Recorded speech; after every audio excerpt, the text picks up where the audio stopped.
कि तेरे मेरे बीच में क्या है। डिवीजन, दरार और तकरार। नमस्कार दोस्तों, मेरा नाम है BSS और आज हम क्लास 3 का चैप्टर 12 डिवीजन पढ़ रहे हैं। मजाक कर रहा हूँ, वो हम थर्ड क्लास के अंदर पढ़ चुके थे। आज हमें बस उसका एक रिवीजन करना है। क्लास 12 के चैप्टर 3 में किनशिप, कास्ट एंड क्लास। देखो, ये है इस चैप्टर की लिस्ट ऑफ टॉपिक्स और मेरे हिसाब से ये सारे टॉपिक्स एक ही चीज़ से रिलेटेड है, डिवीजन। तुम शायद कहो आखिर ये कहानी आज से 2000 साल पुरानी है, मुझे इससे क्या करना। भाई मुझे क्या, मैं तो खीरा हूँ। लेकिन समझो, कहानी भले ही 2000 साल पुरानी हो, लेकिन इसका इम्पैक्ट तुम्हारे आज पे पड़ता है। अगर तुम्हारा नेता भी सिर्फ कास्ट के नाम पे वोट मांगता है या फिर वो सिर्फ इसलिए जीत रहा है क्योंकि वो किसी पर्टिकुलर रिलीजन को प्रमोट करता है, तो कल को जब पेट्रोल के रेट बढ़ेंगे तो तुम भी ये वाली गाड़ी चलाने के लिए तैयार रहना। इसलिए एक बार इस चैप्टर को समझो। ये पूरा चैप्टर इन 3 डिविजन्स के आसपास घूमता है: division of gender, division of society and division of a particular परिवार। अब एक एक करके इन डिविजन्स को देखते हैं और तुम्हारा चैप्टर बड़े आराम से खत्म हो जाएगा। तो चलिए, डिवाइड करने के गुरु श्री ईस्ट इंडिया कंपनी के आशीर्वाद से इस वीडियो को शुरू करते हैं। अब देखो, 600 BC के बाद से इंडिया के अंदर नए शहर बनने लगे। इन नए शहरों के बनने के कारण दूर दूर से लोगों के अलग अलग आइडियाज एक साथ आ रहे थे और लोगों के मन में काफी सवाल आ रहे थे, जैसे कि एक सोसाइटी को काम कैसे करना चाहिए। लोगों ने ब्राह्मणों से सवाल पूछना शुरू करे और ब्राह्मणों ने बोला अभी बता दे भाई। तो इसके जवाब में ब्राह्मणों ने तैयार किए धर्मसूत्र और धर्मशास्त्र। ये जो धर्मशास्त्र थे, ये ऐसे सेट्स ऑफ टेक्स्ट थे जो बताते थे कि सोसाइटी को काम कैसे करना चाहिए। अब शुरू करते हैं पहले डिवीजन से, डिवीजन ऑफ जेंडर। देखते हैं कि मेंस के राइट में और वुमेन्स के राइट में कितना फर्क था। सबसे पहले देखते हैं कि किसके पास रिसोर्सेज पर कितना कंट्रोल था। धर्मसूत्र के एक टेक्स्ट मनुस्मृति के अंदर वेल्थ यानी दौलत कमाने के तरीके बताए हैं। टोटका है दोस्तों। मेंस के लिए 7, वुमेन्स के लिए 6। मेंस के तरीके कुछ इस प्रकार है: काम करना, किसी और से जीत लेना, कॉन्क्वेस्ट, फाइंडिंग्स, जैसे तुमने यूट्यूब पर इतने अच्छे चैनल को फाइंड किया है, लोगों से गिफ्ट एक्सेप्ट करना, किसी से कुछ सामान खरीद लेना, इन्वेस्ट करना, इनहेरिटेंस। इनहेरिटेंस के अंदर प्रॉपर्टी फादर से बेटों के पास आती है और सभी बेटों में इक्वली डिवाइड होती है, लेकिन जो सबसे बड़ा बेटा होता है उसको थोड़ा सा एक्स्ट्रा शेयर मिलता है।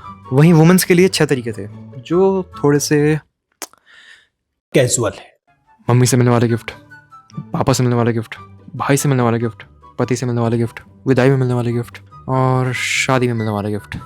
अब ये जो शादी में मिलने वाले गिफ्ट थे, इनको बोलते हैं स्त्रीधन। ये ना एक ऐसी प्रॉपर्टी थी, इकलौती ऐसी प्रॉपर्टी थी जिस पर वुमेन्स का कंट्रोल था।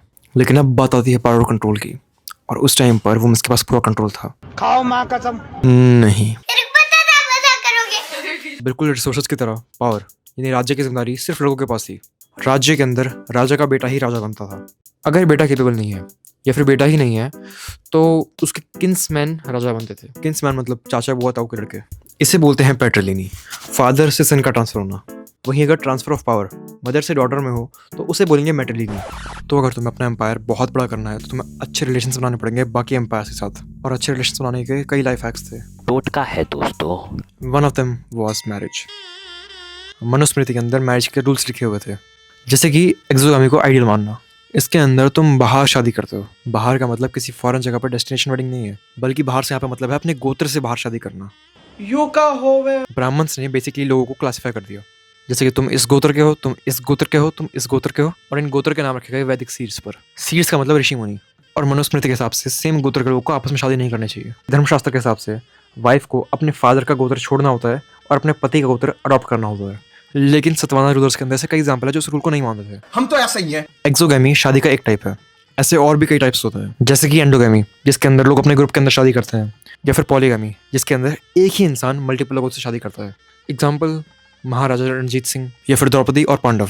अब आते हैं हमारे दूसरे डिवीजन पर, डिवीजन ऑफ समाज। मानो कि एक क्लास है, हर क्लास में 40 बच्चे हैं और 4 रोज हैं। अब तुम्हारी क्लास टीचर आती है और अनाउंस करती है कि सभी बच्चों को ट्रिप पे लेके जाया जाएगा। ये हुई ना बात गुरु। लेकिन क्योंकि स्कूल वाले हैं, वो कहते हैं कि हर रो को अलग जगह पे लेके जाया जाएगा। रो 1 गोवा, रो 2 शिमला, रो 3 हरिद्वार और रो 4 तलवंडी साबू। अब ये तुम्हारी खुशनसीबी है कि तुम बैठे हो रो 4 में, कोई फर्क नहीं पड़ता तुम्हारे मार्क्स कितने आए, तुमने कौन से गलत कर्म करे हैं, या तुम्हारा स्नैप स्कोर क्या है। Sounds unfair? Yes it is. कुछ ऐसे ही था कास्ट सिस्टम, जो कि धर्मशास्त्र में बताया गया था। इसके अंदर 4 लेवल्स थे, दी 4 वर्णा। सबसे नीचे वाले लेवल पे आते हैं वो लोग जो बिल्कुल ही कैजुअल है, AKA द शूद्रास। इनका काम था ऊपर वाले 3 लेवल्स को सर्व करना। और इनके ऊपर आते हैं वैश्यास, जिनका काम था ट्रेडिंग और एग्रीकल्चर करना। फिर इससे ऊपर आते हैं क्षत्रियास, इनका काम था लड़ाई लड़ना, लोगों को प्रोटेक्ट करना, जस्टिस करना और वेदास को पढ़ना। इसके बाद आते हैं फाइनल बॉस, ब्राह्मण्स, जिन्होंने इस धर्मशास्त्र को लिखा था। इनका काम था वेदों को पढ़ना और पढ़ाना, सेक्रीफाइसेस को परफॉर्म करना और गिफ्ट्स का लेन देन करना। अब इस सिस्टम के बाहर भी तो लोग होंगे, जैसे कि वो लोग जो जंगलों में रहते हैं, या फिर ऐसी कोई ऑक्यूपेशन जो इन कैटेगरी में फिक्स ना हो रही हो। इनके लिए ब्राह्मणों ने बोला मैं आ गया, और फिर ब्राह्मणों ने इनके लिए नई क्लासिफिकेशन बना दी, जातियां। एग्जाम्पल निषिद्ध, जो जंगलों में रहते थे, जहाँ वर्ण सिस्टम सिर्फ 4 कैटेगरी तक लिमिटेड था, जातियों की कोई लिमिट नहीं थी। इतना काफी नहीं था तो ब्राह्मणों ने कुछ लोगों को अनटचेबल बोल दिया। छूने से तो क्या, वो मानते थे कि इन लोगों को सिर्फ दिखने से तुम प्रदूषित हो जाते हो। जैसे कि चंडालास, जिनके लिए मनुस्मृति में स्ट्रिक्ट रूल थे। इनको अपना घर गांव से दूर बनाना होता था, मुर्दा लोगों के कपड़े पहनने होते थे, ये लोग गांव में रात को चलने भी नहीं जा सकते थे। अब तुम्हारे मन में सवाल आएगा कि अगर ये सिस्टम नीचे वाले लोगों के लिए इतना डिस्क्रिमिनेटरी है तो ये लोग इसको फॉलो ही क्यों कर रहे हैं? Good question, you are a good question. तो ब्राह्मणों ने इस सिस्टम को इम्प्लीमेंट करने के लिए एक योजना बनाई। पहले उन्होंने बोला कि ये जो डिवीजन है, ये मैंने या तुमने नहीं बनाया, ये तो किसी डिवाइन स्पिरिट ने बनाया है। और दूसरा, उन्होंने इस सिस्टम किंग्स को दिया और बोला कि वो अपने राज्य में इम्प्लीमेंट करें। तीसरा, उन्होंने लोगों को पर्सनली परसुएड किया, यानी समझाया कि वो सिस्टम को फॉलो करें। और चौथा, उन्होंने इस सिस्टम को और प्लीजिंग और एक्सेप्टेबल बनाने के लिए कई स्टोरीज और एपिक्स के रेफरेंस का यूज किया, जैसे कि महाभारत। कैसा लगा प्लान? मजा आया। या फिर शायद नहीं, क्योंकि ये प्लान फॉलो करने के बावजूद जरूरी नहीं है कि इस सिस्टम को हर जगह फॉलो किया गया हो, क्योंकि वर्ण सिस्टम के हिसाब से सिर्फ क्षत्रिय ही किंग्स बन सकते हैं। और क्या ये हर बार फॉलो हुआ? एग्जाम्पल मौर्यंस ब्राह्मणिकल टेक्स्ट के हिसाब से इसका ओरिजिनल लोक कास्ट से था। अशोक के जस्ट बाद आए शुंगास और कनवास एम्पायर, जो कि ब्राह्मण्स थे। और सेंट्रल एशिया से आए शाकास, जिनको ब्राह्मण आउटसाइडर्स बोलते थे, मलिच। और सतवाहन रूलर श्री सतकर्णी, जो ब्राह्मण था। और अब आते हैं हमारे फाइनल डिवाइड पर, द डिविजन ऑफ अ परिवार। महाभारत कहानी है एक परिवार की, द लीनिएज ऑफ कुरुस। इस परिवार के अंदर 2 भाई थे, बड़ा भाई धृतराष्ट्र और छोटा भाई पांडु।